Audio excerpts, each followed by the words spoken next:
I'm here once again with Ashley in East Palestine, Ohio. We're back here for our second trip. We're probably going to be back here again after this one even because unfortunately, we just got into town today, but we've been staying in touch. It seems like the situation just keeps getting crazier and crazier, unfortunately. Yeah. We've been driving around looking at some different sites where you've seen the EPA testing soil, some funky stuff going on trees. Yeah. We're getting, water test results that are showing some concerning things in the local streams. I guess, do you want to start off with explaining a little bit? I mean, you just shared some of this information about the water. You don't have to go into any of the crazy details, but and just give a brief synopsis of what they're actually finding now in the water in the creeks that are running from where the derailment site happened. Well, some of what they are finding in the water are things that they never mentioned from the derailment. So it could be something that's forming just due to the water. Some of them are dioxins, which are pretty serious. They say it really affects your lungs. It can even affect your tongue. And that's what we're seeing a lot of, like numb mouths and tingling tongues, tingling lips. So I think that's kind of putting into perspective what chemicals really starting to affect us. Right. And it's odd because even that feeling by the water, I get at my home. So these might even be present inside our homes. Right. And I mean, frankly, the home thing is like last time I was here, it's so hard to like show that to folks who are not here. You can't just like take a picture of what your home smells and like feels like, and I can testify that it's in a lot of homes that I walked into. You can feel it in your throat and in your mouth, like you're saying. You can feel your nose burning. You can feel your eyes burning a little bit. You mentioned dioxins being found in the water. The last time I was here, the dioxin conversation was really just getting started, with residents speaking with their own kind of independent experts, unrelated from the government, the EPA of the state or the federal level. And everyone here, to your all's credit, was, why aren't we testing for dioxins? Why aren't we testing for dioxins? Why aren't we testing for dioxins? And then here we go. In the results that I've got on my phone here, you showed me there's at least 7 dioxins found in the water downstream from the derailment site. This water, you also sent us footage while we were away. There's chemicals in that water going pretty far downstream. Oh, yeah. I mean, do you want to talk about how far down you all went and were finding chemicals in the water just visually that you could see and smell? I even went 5 miles down at a different time, and I could still see that chemical gleam to the water and the rainbow colors. I mean, it's traveled a significant way. And I mean, the closer up you get, the brighter and more vibrant, but it doesn't mean it's still not there and still not being pushed down. Right. Yeah, no, I mean, that's scary. I'm interested. We're definitely going to spend some time kind of going down there again and seeing how far this is spread. But also the major concern, too, I mean, these creeks run near the city park, near the roadhouse area there. That's where the municipal water supply comes from, is a stone's throw from that creek, where, again, they're testing and finding dioxins. This test was done a little bit further upstream from where this place is, but if all these other chemicals are getting downstream, who knows if dioxins and these other chemicals that hadn't been tested for yet are making their way into that area where the municipal water supply is. We saw 2 floods in that area last week alone.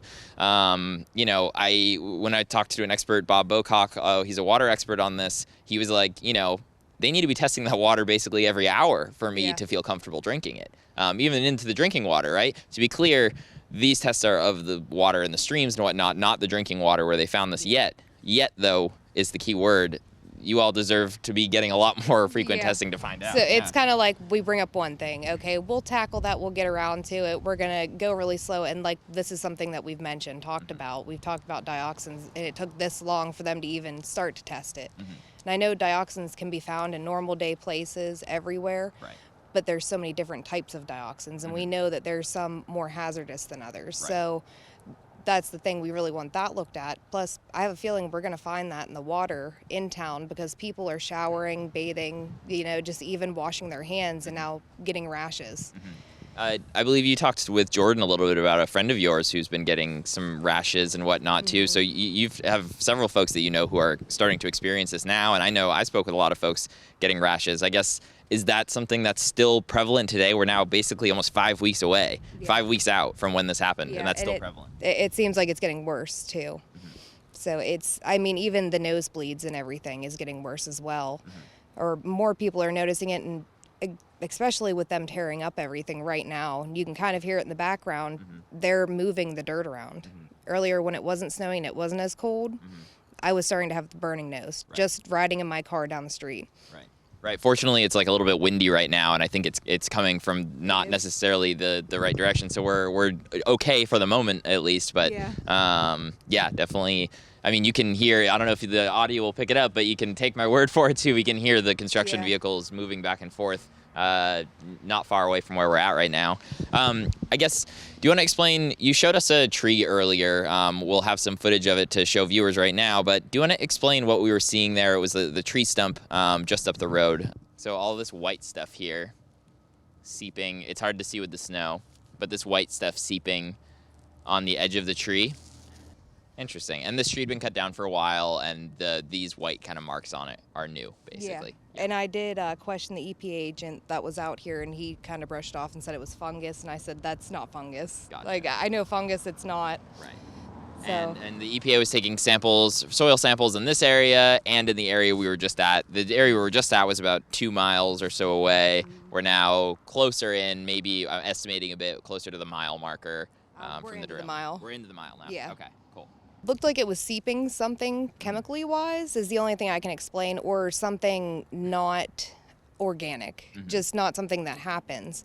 I am kind of frequent with foraging and molds, funguses, and it doesn't look like any kind of fungus I've seen, and that's what the EPA agent said, oh, it's probably a fungus, and just brushing it off. Right. And I said, that's nothing like I've ever seen. And I brought it up in a group and I was talking with, and I said, there is dog vomit slime, and it's a type of mold, which it could be that, but it's not puffy. So that was kind of odd that wasn't the case. And then there's another kind of flux mold that was brought up, and it doesn't look like that either. Gotcha. And that's where trees seep like a white or greenish kind of mold. And that doesn't look like anything that I've ever seen. Definitely interesting, and I guess you'd spoken a little bit with Erin Brockovich about that. Did she have thoughts on that at all? Or? She did want to look more into it because it could be a possibility that it could be a chemical coming up through the tree. Right. So hopefully I can get more input on that before and let you guys know at least. Yeah. No, absolutely. And I want to ask you about one other thing here too. So we've got a city council meeting coming up tonight. I'm curious your thoughts as to what we might see unfold at this. I know there's going to be likely a lot of people who want to talk and share their thoughts. Just curious what you think might be the result of tonight's meeting. From my understanding, they're not allowing us to have the same kind of town hall that we had before. We can't go up and talk. They're wanting us to submit questions beforehand and then answer them. So no one really is going to be able to go up and speak themselves. And a lot of us didn't know that you had to have them submitted by Friday, and today is Monday. So we all missed it. Right. And I couldn't find anything public on that. Yeah, no, I mean, we only learned about that recently, too. I know there'll be at least 1 or 2 residents who were able to get something submitted ahead of time. Hopefully, they're able to say something. Maybe they'll make it, if a lot of people show up, maybe they'll make an exception and let some more folks talk. Ultimately, we'll see what will happen there. But I guess otherwise we'll be here all week. I'm sure we'll continue talking. Is there anything else you want to share at this point about things that have gone on basically between the last time we were here and now? Just a lot more research being done, looking into things that we've never really even thought to look into until we've received some of these newer independent studies. So I mean, if everyone just wants to keep up with that and see, but hopefully at some point next couple months we can get people out or get something done to get these people out. Yep. Actually, I want to ask you one more thing, if that's okay too. I had asked if you'd been able to get any money for relocation. You said you hadn't even necessarily tried to deal with Norfolk Southern at this point. And I guess, do you want to talk about your decision in not trying to necessarily get any money from them, and what you've been hearing from others who have been getting money from them? It's a long wait. It's a horrible process. It's not organized how it should be. Sometimes when you go in there, you'll get a number and you'll sit for about 2 hours from what I hear, maybe even longer. Everyone's going at the same time. So if you have a day off, you have to take your whole entire day off and spend it there just to get the money to have a hotel. Right. Or you have to jump through so many hoops. I mean, people just don't want to do it. I don't necessarily want to take the money just because I feel like it's a slap in the face. You've already taken everything from me, and here's a little bit of money to